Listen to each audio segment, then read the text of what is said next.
Hey everyone, in this video we'll be discussing about the axillary nerve. We know that it originates from C5 and C6 and it basically arises from the termination from the posterior cord of the brachial plexus in the axilla.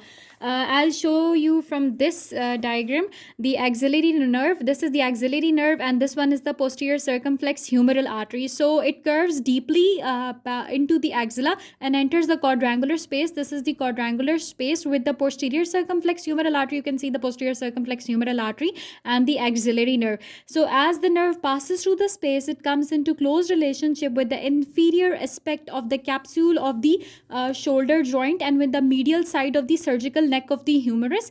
It terminates here, forming the anterior and the posterior branches.